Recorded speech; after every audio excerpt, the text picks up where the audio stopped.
Cela pourrait être au paradis. C'est au Cambodge. Cet enfant, nous l'avons croisé sur une route à la sortie d'un village. Pourquoi pleurait-il si fort, si longuement? Nous ne savons pas. Ce malheur, croisé ce matin-là, nous a bouleversés. Et cela, vraiment, nous l'avons su. C'est à cet enfant cambodgien, anonyme, que nous dédions ce film.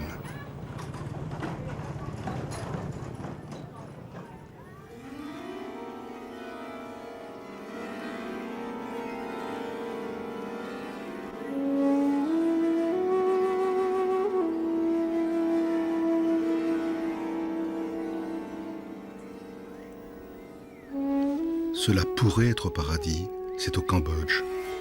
Presque au paradis. Force et beauté de la civilisation khmer, une des plus grandes qu'un peuple ait donnée au monde. Force et beauté des temples d'Angkor pour dire l'alliance éternelle des dieux et des hommes d'ici.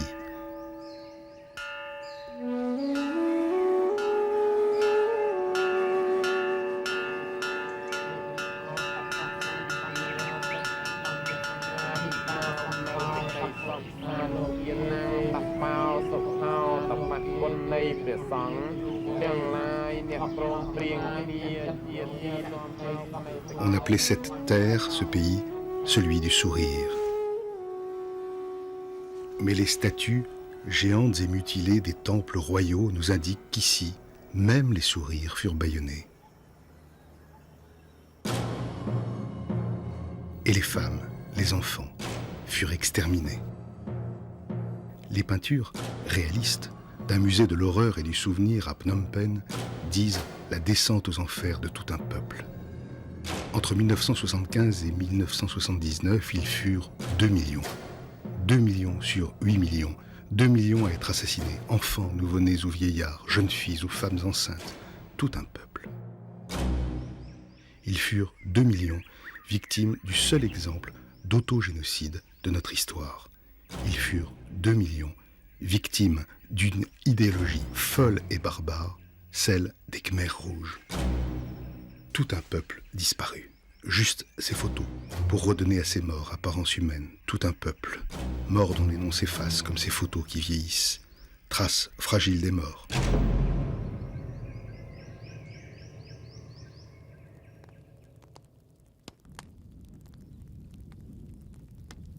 Et au Cambodge, de nos jours, aujourd'hui encore, la terre et le peuple souffrent. Peuple fantôme des morts qui hantent les vivants et vivants en danger de mort. Cette mort, partout présente au Cambodge, cette mort qui rôde et qui guette.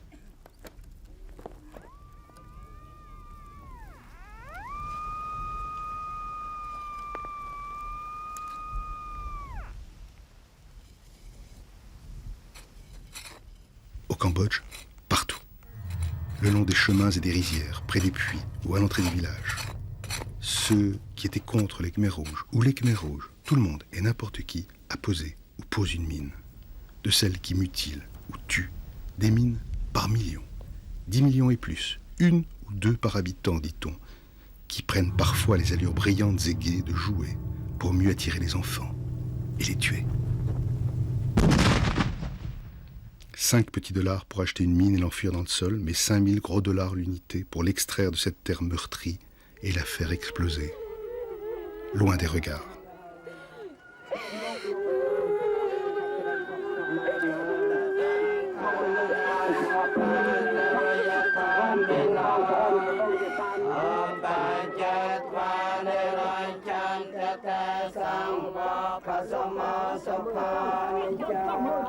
Dans un village, une crémation, selon le rite bouddhiste.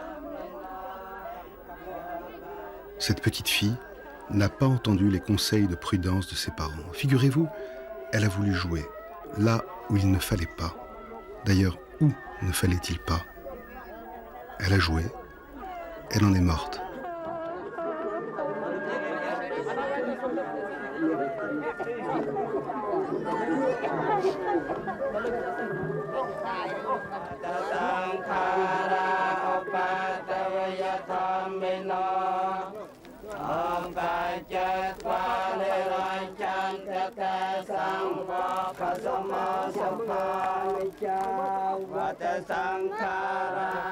Petite morte, parmi les morts. Oui, cette petite fille avait joué et n'avait pas fait attention aux petites pancartes rouges. On ne peut pas déminer tout un pays. Les paysans pauvres, sans terre, reviennent dans leur village miné. Ils travaillent dans leurs champs minés. Ils tentent de vivre. Ils n'ont pas d'autre choix au milieu des mines, là où sont leurs terres. On dit aux enfants, faites attention, n'allez pas là, ne jouez pas là, ne bougez pas. Précaution dérisoire. La petite fille avait joué. On était 5 copains, on gardait les vaches. Et il y en a un, il n'a pas fait attention. Il a touché une mine, il l'a balancé par terre. La mine a sauté et m'a coupé la jambe.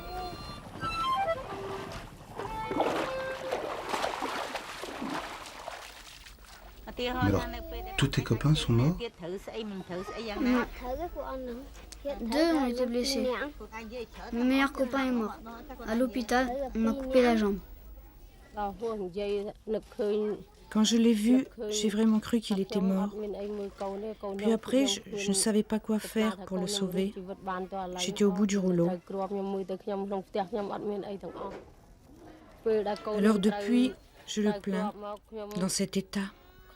Il est né avec ses 2 jambes, mon fils. C'est pas juste. C'est pas juste. Ça va beaucoup mieux. J'ai de l'espoir depuis qu'on m'a mis la prothèse. Comme ça, je peux aller à l'école. Et quand je serai grand, je pourrai trouver un travail. J'étais très inquiète parce que j'avais pas d'argent pour le soigner. C'est les voisins qui m'ont aidée pour l'opérer et pour acheter la prothèse.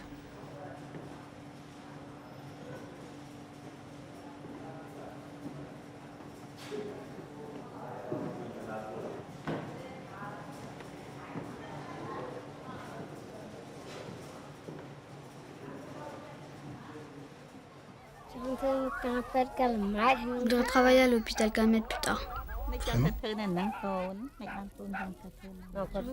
Oui, pour soigner les pieds des autres. Il faudrait attendre l'an 2020 pour que toutes les mines du pays soient enlevées. Mais chaque jour, tout le monde et n'importe qui en pose des nouvelles. Au Cambodge, il y a 2 mines pour chaque enfant. Et au moins 20% des enfants blessés par les mines ne survivent pas. Ceux-là ont eu de la chance. La chance d'être vite pris en charge par des ONG internationales soutenues par l'UNICEF au Cambodge qui, au milieu des ruines de l'interminable et meurtrière guerre civile, a reconstruit les services de santé du pays. Ça s'est passé quand je revenais du marché. Je me suis promenée, j'attendais ma mère. Puis j'ai à peine eu le temps de me rendre compte, ça avait explosé. J'avais déjà perdu une partie de ma jambe. C'est au moment de l'explosion que mon père est mort. Ses intestins sont sortis, son corps était coupé en 2. Mon petit frère était dans les bras de mon père. Il est mort aussitôt.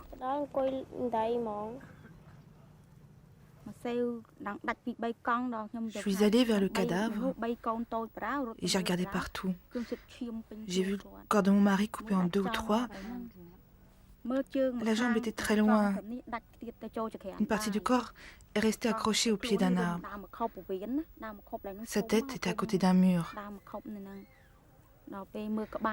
Son dos était ouvert. Les intestins avaient éclaté. Il y en avait partout.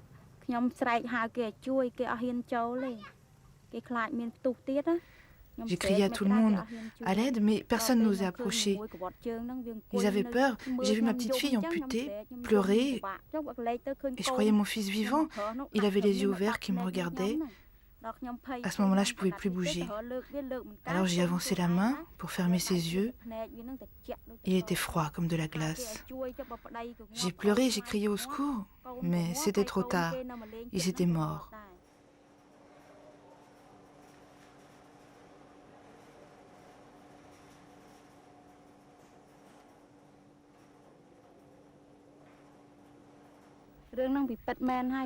Aucun garçon ne voudra de ma fille, ne voudra la demander en mariage. De nos jours, les garçons, ils pensent qu'aux filles riches et en bonne santé.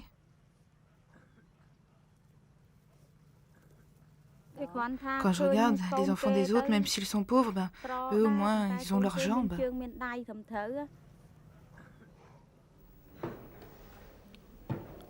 Une prière cambodgienne populaire dite en implorant Bouddha « Bouddha, oui, fais-moi renaître sous n'importe quelle forme, fais-moi renaître arbre, fleur, animal, n'importe quoi, mais Seigneur Bouddha, ne me fais pas renaître cambodgien. »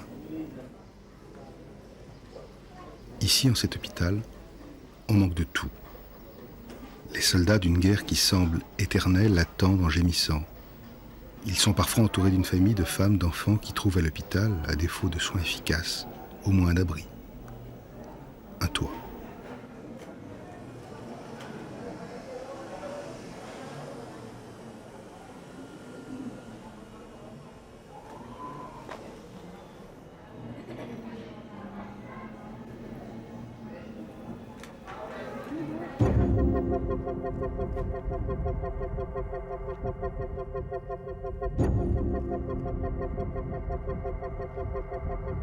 Ici, tout le monde porte un fusil. Les kalachnikovs fleurissent. Soldats sans uniforme ou à uniforme disparate, vestiges d'armes des guerres d'avant ou d'aujourd'hui.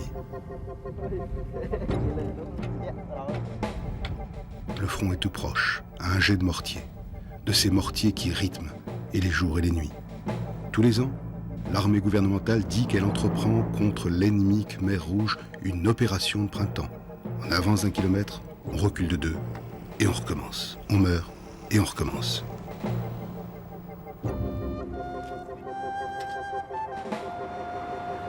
Un jour, sur la route entre Poipet et Sisopon, tout près de la frontière thaïlandaise, nous avons cru avoir la berlue. Nous avons cru, lors d'un barrage militaire, rencontrer un nain, un soldat nain. Mais ce nain avait 9 ans, 10 ans, 11 ans peut-être.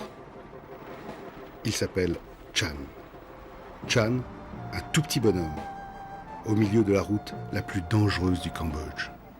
Chan, ne vous y trompez pas, et mais oui, un soldat, un vrai, ou presque, de l'armée régulière du Cambodge.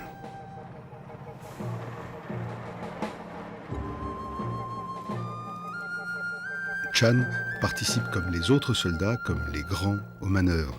Le voici qui part au petit matin relever les traces des invisibles mais omniprésents Khmer Rouges qui ne sont qu'à 1 ou 2 kilomètres de là. L'ennemi. À propos, quel ennemi ?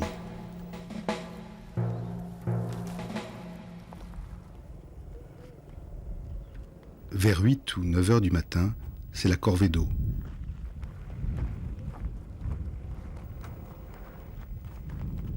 La mare est très lointaine. Chan, à découvert, est une cible rêvée, facile, si facile, pour les tireurs embusqués tout près. L'article 6 de la Convention des droits de l'enfant stipule qu'aucun enfant de moins de 15 ans n'a le droit de porter une arme ni de faire la guerre.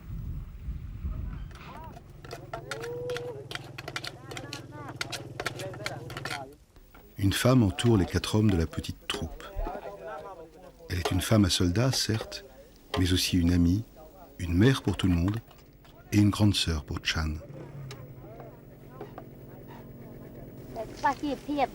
J'ai pitié de lui, mais je ne sais pas quoi faire. D'ailleurs, quoi faire ? Les frères des autres militaires et mes propres frères sont engagés dans l'armée depuis qu'ils sont gamins.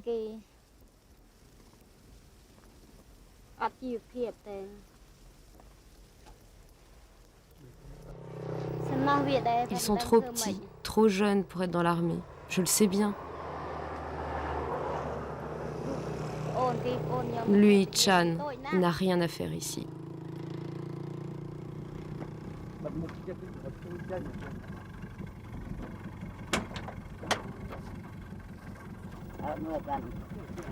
Combien sont-ils, comme Chan, que la misère conduit à jouer un jeu qui n'est pas de son âge, la guerre.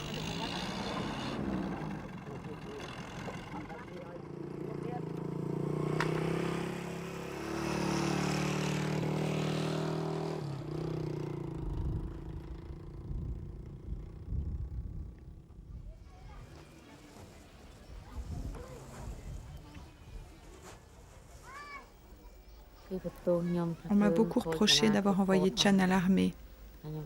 Ils disent que je mets en l'air la vie de mon fils. Mais moi je réponds, comment je peux faire ? Je suis à bout. Souvent je n'ai plus rien à manger. Je le plains tellement, mon fils. Et les voisins aussi. Tout le monde le plaint.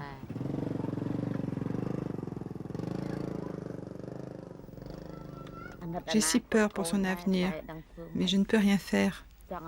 Il faudrait qu'il aille à l'école, qu'il apprenne quelque chose. Je suis tellement pauvre. Je ne sais pas comment me débrouiller. Alors l'envoyer à l'école. Dans la vie, moi, j'ai rien. Je l'ai revu une fois. Il est venu à la maison. J'ai eu tellement pitié de lui. J'ai pleuré. Il était si petit. Son fusil traînait par terre. Son uniforme était si grand. Alors il m'a dit, ça fait rien maman, patiente encore 2 ou 3 mois, je vais me débrouiller, tu verras. Et un jour, il est midi sur la route entre Sisopon et Poipet. Le destin de Chan semble basculer.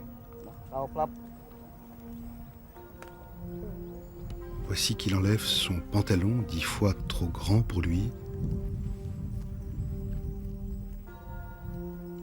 Voici qu'il enlève sa chemise 10 fois trop grande.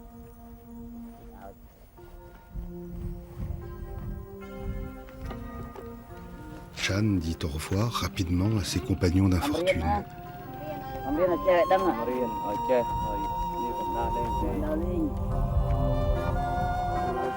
Et un monsieur, un étranger, un Français, le prend par la main et l'entraîne.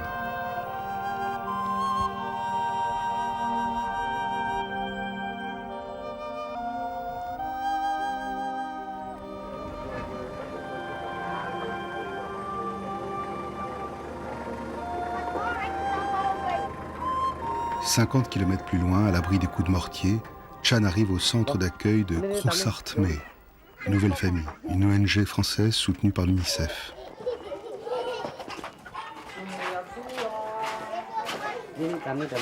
Il va se retrouver là, à l'abri des mines, à l'abri des bombes, avec d'autres enfants de son âge, pour 1 an, 10 ans, le temps qu'il faudra. Chan, ici, va tenter de réapprendre à mener une vie d'enfant, peut-être. Là, il rencontre Anne, une petite fille, elle aussi momentanément éloignée de ce monde fou, ce monstre qui dévore ses enfants.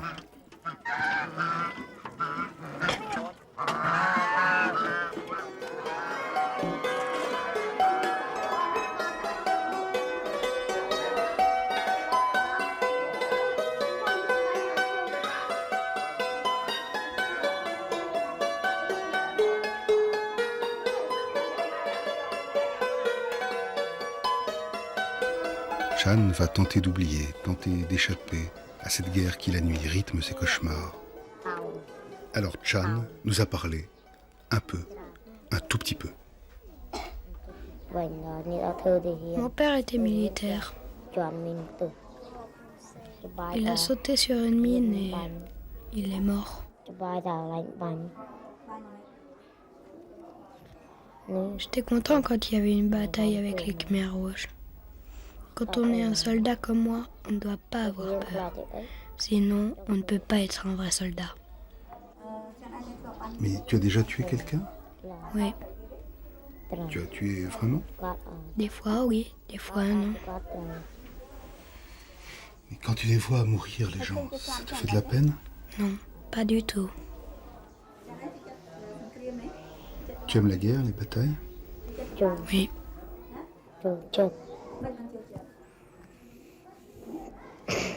Pourquoi tu aimes la guerre? Pour venger mon père.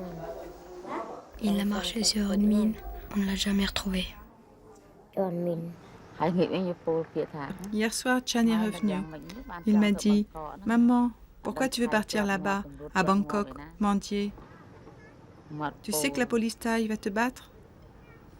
Elle va te tuer? » Il m'a supplié de ne pas le quitter. Il m'a dit, « Ne pars pas, ne me laisse pas. » Je reste avec l'organisation internationale. Je vais apprendre à lire, à écrire. J'aurai un métier.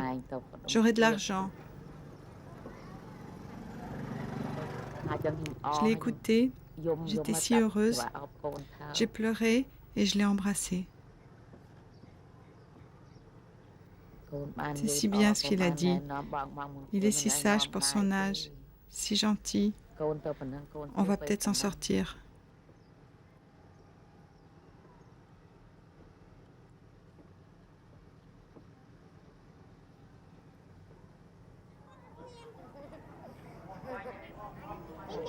Quelques soirs après, nous avons revu Chan. Adieu la guerre, adieu la mort. Chan, métamorphosé, était devenu un petit mouflé rieur et taquin, malin et vif. Sur la grande place de la petite ville, Grossart May avait installé un théâtre d'ombre. Marionnettes sacrées, manipulées par un vieux monsieur, le maître des ombres, qui ressuscite une tradition ancienne pour redonner aux enfants le plaisir de rire et de rêver.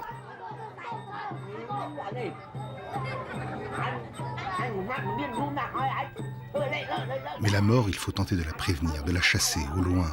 Des enfants sauvés, comme Chan, mais des milliers et des dizaines de milliers, auxquels il faut dire « faites attention, la terre chez vous est une ennemie hostile. Vous croyez pouvoir vous promener dans un chemin, vous croyez pouvoir vous occuper des travaux des champs, vous croyez pouvoir jouer tranquille. Eh bien non, les mines méchantes, elles sont là.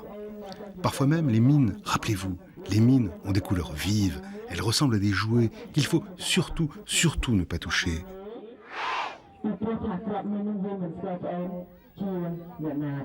Travail quotidien de l'UNICEF qui parcourt le pays et raconte aux petits cette triste histoire. Les loups ici ne sont pas des hommes. Et ce sont les hommes, pas les loups, ni les méchantes sorcières qui tuent les enfants.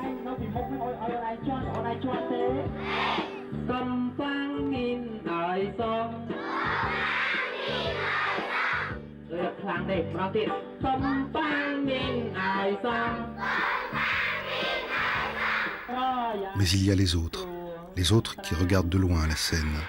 Ceux-là n'ont pas la chance d'aller à l'école, ils se tiennent à l'écart. Ils n'ont pas la chemise blanche des écoliers, cette école si coûteuse au Cambodge. Ils écoutent les chants, ils écoutent la fête, mais ne participent pas. Ils sont longs.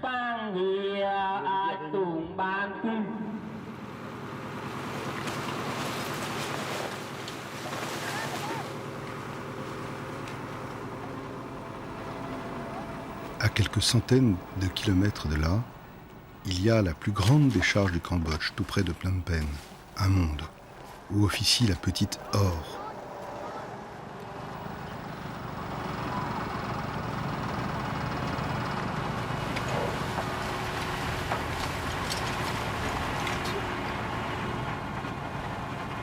Ici arrivent tous les déchets de la grande ville, ces déchets qu'il faudra trier avant de les revendre.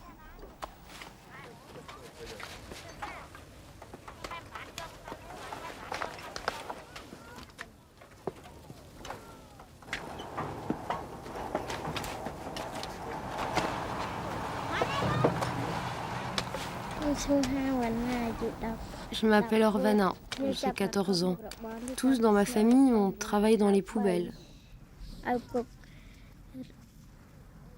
Maintenant, je fais ça seule pour gagner un peu d'argent et pour aider ma famille.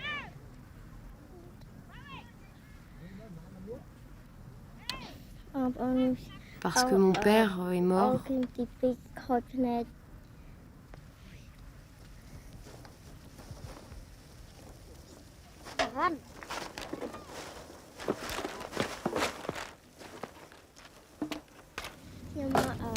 Je viens ici à partir de 5 ou 6 heures du matin.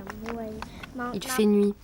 Je reste dans les poubelles jusqu'à 10 ou 11 heures et puis ensuite je rentre, je me lave et je vais à l'école. Ça me fatigue beaucoup, mais qu'est-ce que je peux faire? Je me bats, oui, je me bats.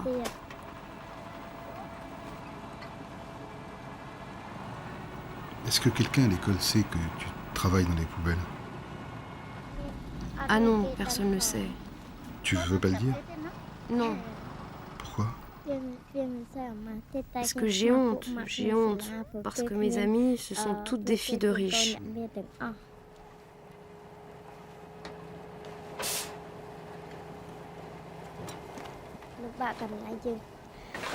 C'est très dur de travailler ici parce qu'il y a des saletés, des débris, des mouches qui montent dans les narines, les yeux. Et puis les propriétaires des camions, ils font exprès de nous balancer toutes sortes de trucs pour nous blesser, des saloperies. Et entre nous, les enfants, on se bagarre quand on doit se partager ce qu'on a trouvé. Parce qu'il y a des trucs qui rapportent et puis d'autres, rien du tout.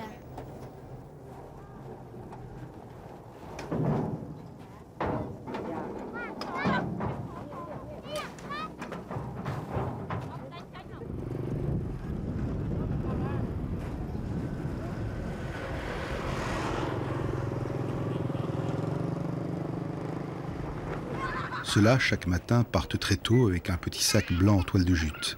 Les voilà partis sur la route à la recherche de quelques sous. Ils partent en bande, 5, 6, 8, 10. Les voilà jouant au foot avec un ballon improvisé. Petits malins, ils vont passer la frontière thaïlandaise comme si de rien n'était.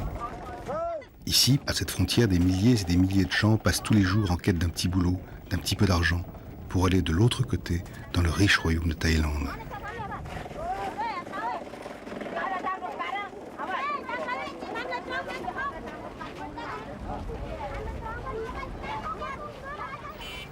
Et commence la journée d'errance des enfants, de l'autre côté, dans cette espèce d'Eldorado thaïlandais qu'est le grand marché de Poipet.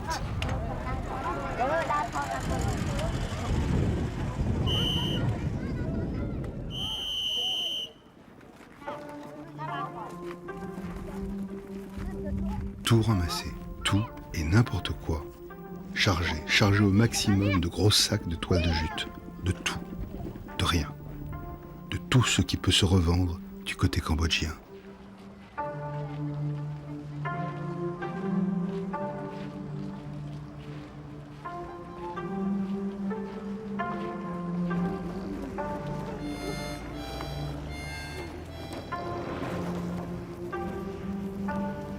Les enfants ont découvert un enclos, juste un petit trou, comme un trou de souris qui permet de passer quand on est un petit garçon de 7-8 ans, léger, rapide et malin.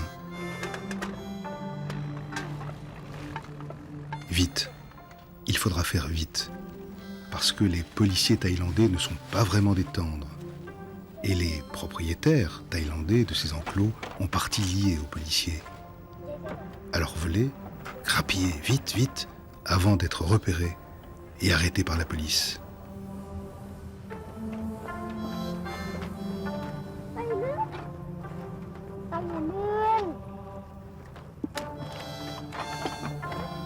Tout est bon. Des vieilles armes, aux seringues usagées, des boîtes de Coca-Cola et des canettes de bière au bout de fer rouillé. Tout est vendable à un ferrailleur cambodgien resté de l'autre côté de la frontière.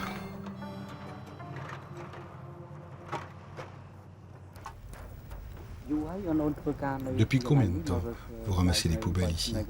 Depuis longtemps. Combien de temps? Moi, depuis 6 ans. Moi, depuis 6 mois. Moi, depuis 3 mois. Comment vous vous sentiez la première fois que vous êtes venu ici, quand vous avez commencé? J'avais très peur.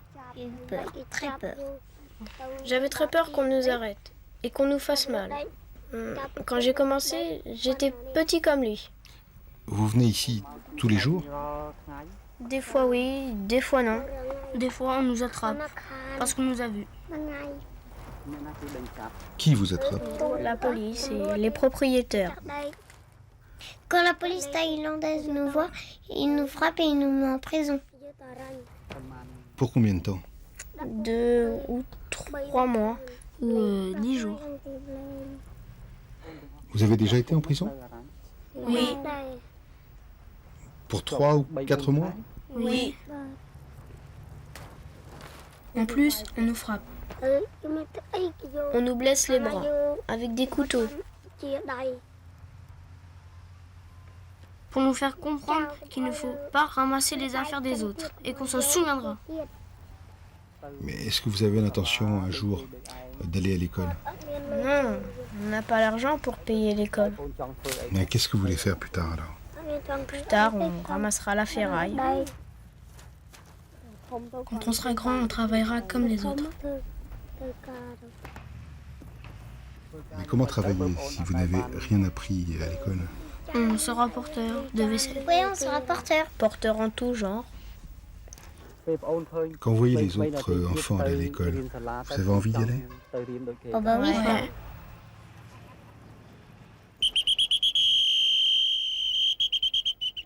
À Poipet, à 5 heures de l'après-midi, le marché ferme et la surveillance implacable se renforce.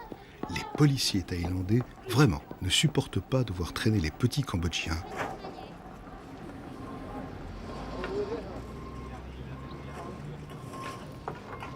Gare à celui qui ramènerait de l'autre côté de la frontière quelque chose d'interdit.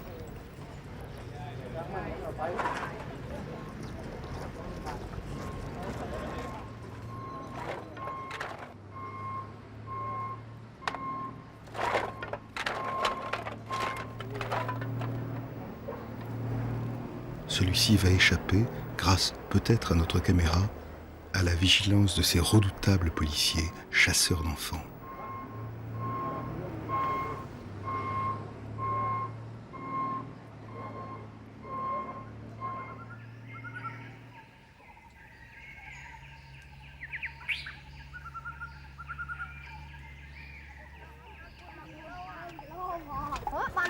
Les gamins reviennent du côté cambodgien chez leur employeur, cet homme pour lequel ils sont 27 à travailler.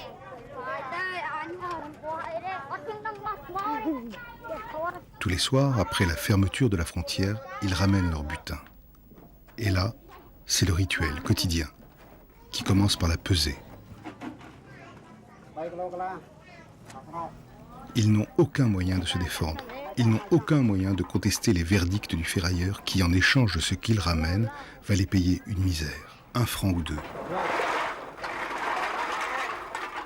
Alors on pourrait presque dire, c'est bien, voilà des enfants qui, d'une certaine façon, ont un salaire. Ne vous y fiez pas.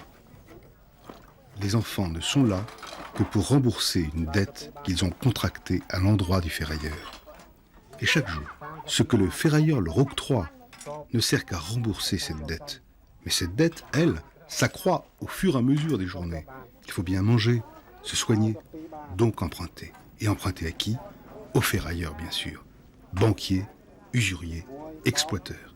Ces enfants, en fait, sont des esclaves. À mon avis, ces gamins ne peuvent pas s'en sortir à cause de la merde dans laquelle on est. On est à égalité, eux et moi. Je ne peux que leur avancer l'argent, et quand ils pourront me rembourser leurs dettes, ils le feront.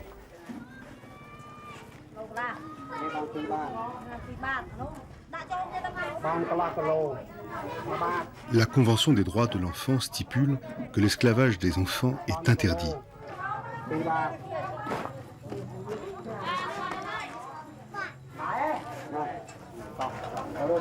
Allez, tirez-vous, ça suffit. En ce moment, combien tu dois à ton patron? 300 bahts. Et toi, tu espères un jour pouvoir rembourser tes dettes? Non. Combien tu gagnes par jour? Parfois 20 bahts, parfois 15 bahts. Depuis combien de temps tu travailles ici? Depuis 1 an. Souvent, je leur dis de foutre le camp, mais ils ne veulent pas partir. Ça veut dire qu'ils ne peuvent pas aller ailleurs. Et s'ils s'en vont, 5 jours après, les v'là qui reviennent. La police thaï t'a déjà arrêté?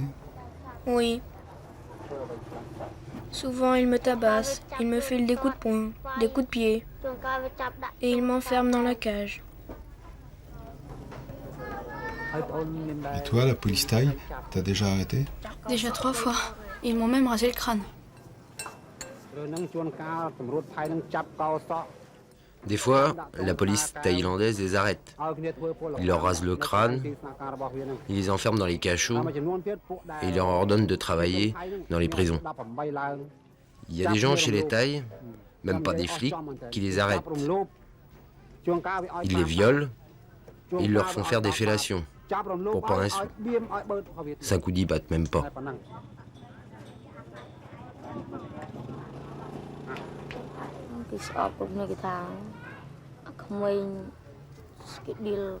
Tout le monde me déteste. On m'insulte parce que je suis orphelin. On me traite de voleur. On dit que je pense qu'à voler.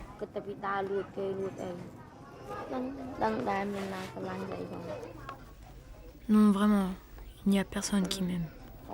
Personne au monde. Tout le monde me déteste.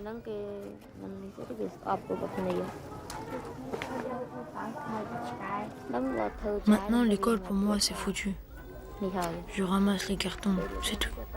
Avant, j'ai pu y aller à l'école. Maintenant, je suis trop grand. J'ose pas y retourner. Tout le monde sait lire. Et moi, je sais rien.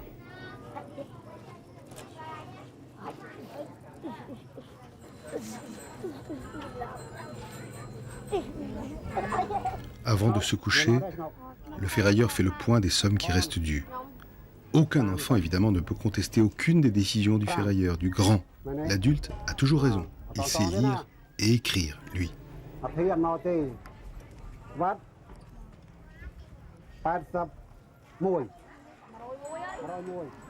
Alors au petit matin, de nouveau, tous les enfants du ferrailleur repartent. Ils sont comme ça, des milliers et des milliers, le long des chemins et des routes du Cambodge, à repartir, sans fin.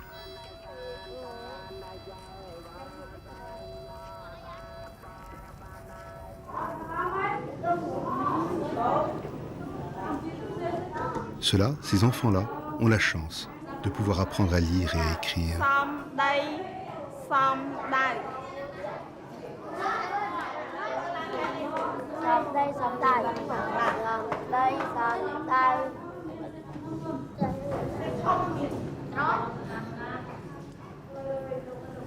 Et cela, c'est d'abord l'apprentissage de la dignité. C'est pouvoir s'opposer à n'importe quel ferrailleur, à n'importe quel marchand d'enfants. C'est pouvoir lui dire « Non, monsieur, vous me mentez. Non, monsieur, vous me volez. » C'est savoir compter, c'est savoir discuter, c'est savoir se défendre. C'est pouvoir grandir, c'est pouvoir peut-être un jour s'en sortir face au monde des adultes et à son infinie cruauté.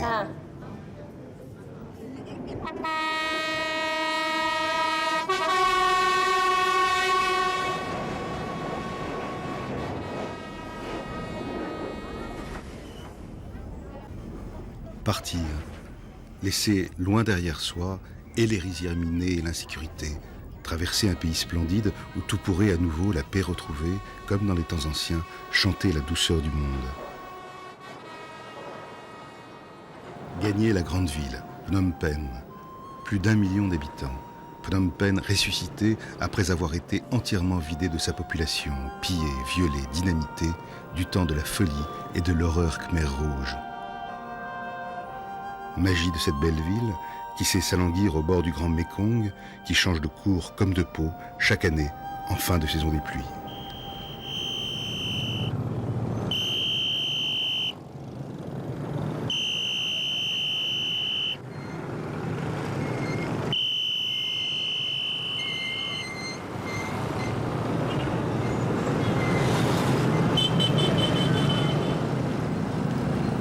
C'est une grande ville semblable à tant d'autres où maintenant il ne manquait plus que cela, règne la prostitution, comme en Thaïlande. Et comme en Thaïlande toute proche, les réseaux de pédophilie, les réseaux de prostitution enfantine prospèrent. On y vient par charter de l'Occident repu ou des pays d'Asie tout proches, dévorer avec délice, ogres modernes, les petits Cambodgiens et les petites Cambodgiennes. Tourisme du sexe, tourisme de la mort.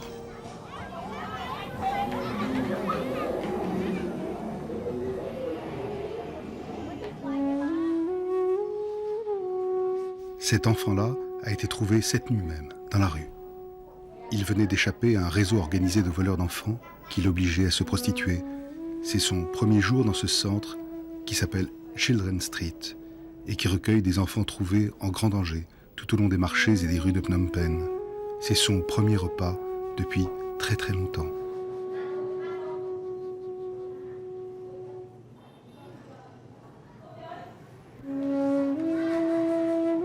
Cette petite fille a été trouvée elle aussi dans la nuit.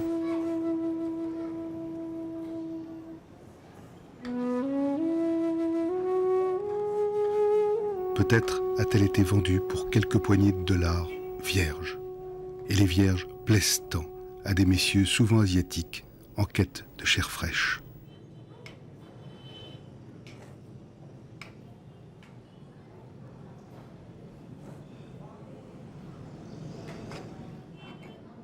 Quand je suis arrivé à Phnom Penh, je dormais sur le trottoir.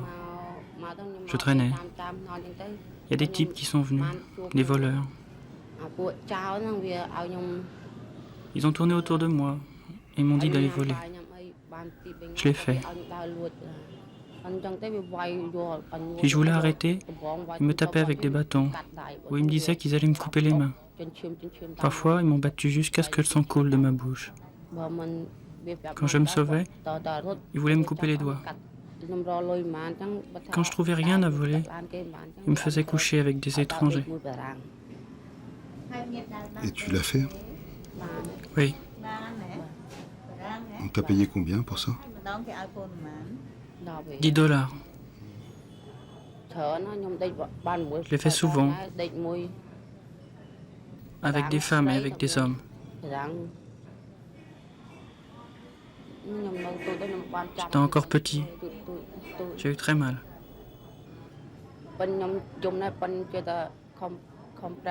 Je pleurais, mais je me retenais pour me faire payer. J'avais peur. Il fallait que je gagne l'argent pour ne pas être battu. Ils t'ont vu pleurer, les étrangers? Oui, ils m'ont vu. Et quand ils t'ont vu, ils n'ont pas arrêté?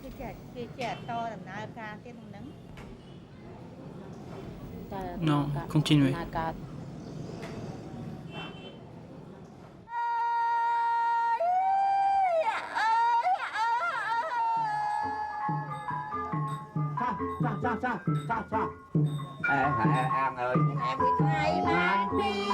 Le petit théâtre d'ombre continue, nuit après nuit, ses représentations.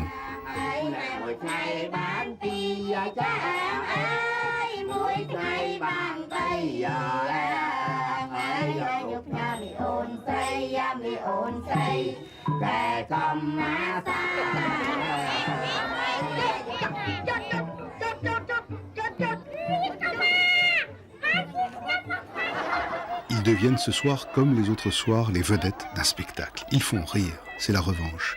C'est aussi, pour la petite Anne, comme pour les autres, l'apprentissage d'une dignité. Peut-être la transmission d'un savoir, peut-être l'apprentissage d'un métier.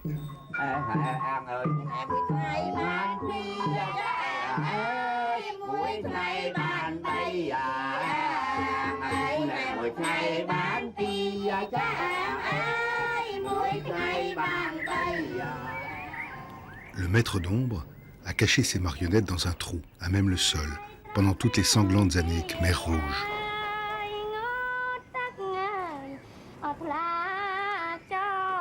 Les marionnettes, aujourd'hui, ressuscitent.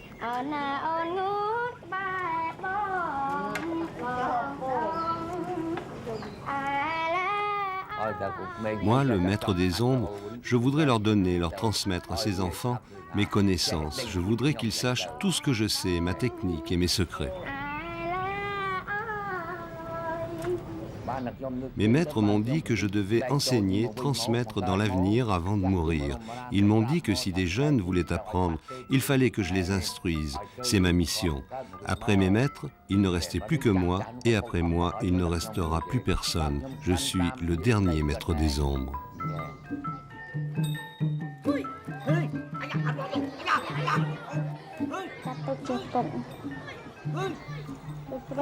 Je le considère comme mon père.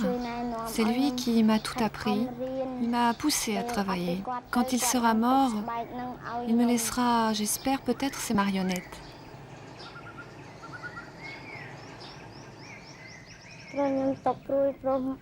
Vous savez, mon propre père est mort et ma mère est très malade. Si elle meurt, je serai orpheline et je ne sais pas ce que je deviendrai plus tard.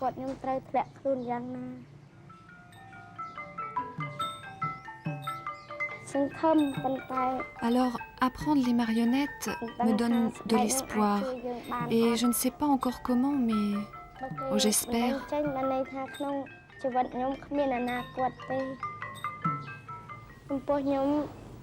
Sans les marionnettes, ma vie n'a aucun sens. Je ne vois pas d'avenir. Les marionnettes, pour moi, ne sont pas de simples objets. Quand je les ai entre les mains, j'ai confiance en moi, j'ai confiance en mon avenir. Plus tard, je pourrai apprendre ce que je sais aux enfants qui viendront.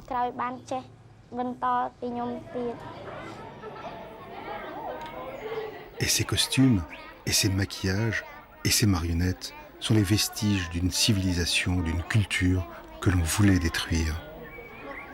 On peut affamer les gens, on peut les déporter, les torturer. On s'attaque toujours à la culture d'un peuple pour le tuer définitivement. Et cette culture au Cambodge est en train de revivre, malgré tout, jour après jour. La culture comme une arme de vie.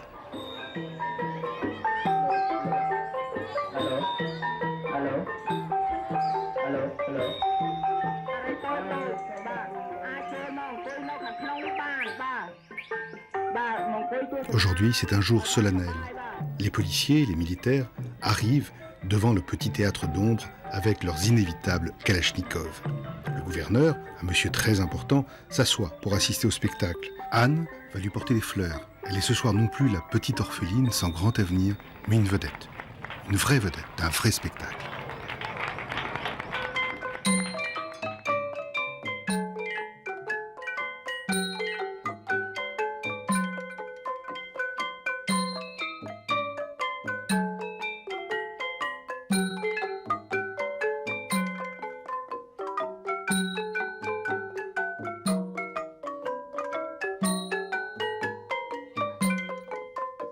Orphelins, orphelines, enfants en grand danger, les voilà ce soir, danseurs merveilleux près du temple d'Angkor, danseurs d'un spectacle magnifique.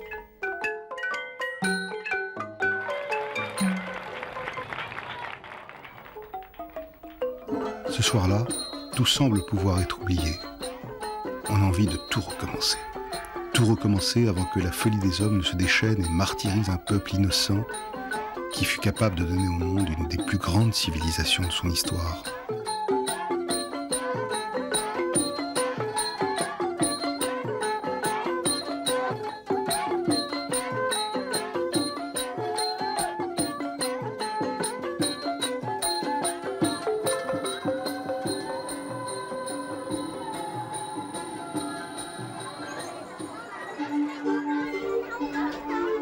Alors le dernier jour, juste avant notre départ, nous avons filmé un manège sur une petite place de village et les enfants riaient comme les enfants de n'importe quel pays.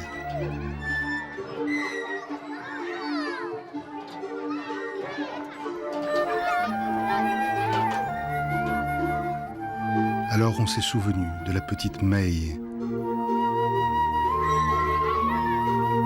On s'est souvenu du petit garçon handicapé.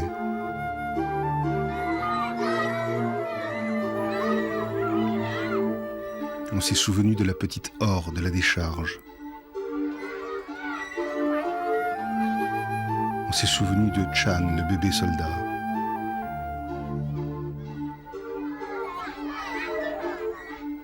On s'est souvenu de Peu, l'ancien petit prostitué. On s'est souvenu de Anne, la petite fille aux marionnettes.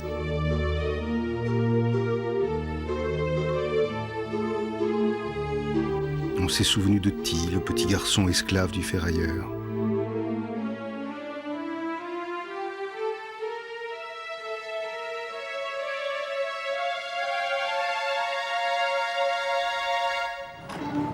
Et on s'est dit que peut-être un jour, tout pourrait recommencer.